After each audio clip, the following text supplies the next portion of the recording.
with a lot of what corporate real estate executives are struggling with are the challenges of organization, of efficiency, of process, of getting things done. It's not necessarily about the transaction that happens on the ground. And that, to them, is more of a commodity. What they're struggling with are internal challenges. So as long as we can appeal to that emotional side, we have a great inroad.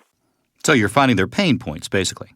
Well, absolutely. And then the best way to elicit that is to talk to them and tell them, really a story. We're good at telling stories. We'll walk in and we'll talk to them about, different types of experiences that we've had, maybe even mirroring one of their own experiences. If they let us know about some of the challenges that they've faced, we can help them identify and validate their experience by talking about another client that had a very similar situation, or an experience that we had helping a client work through a similar situation.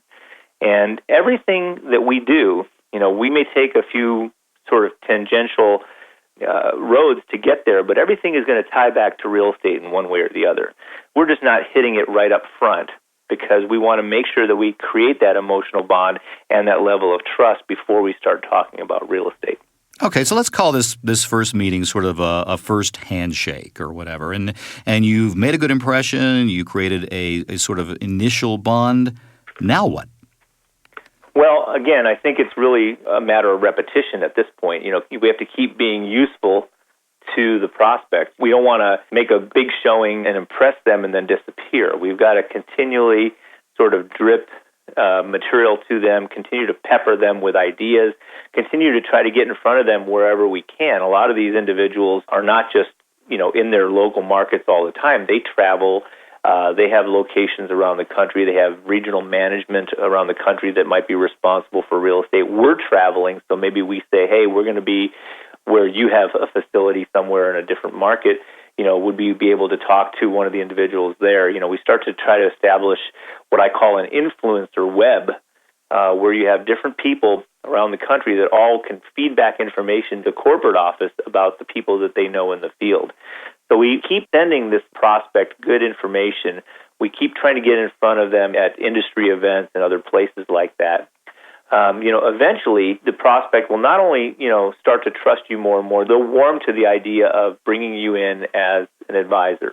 They get to the point where the trust level is high. They've seen the material. They've probably tried to, go to some of their other providers and say, hey, what do you do that's like this?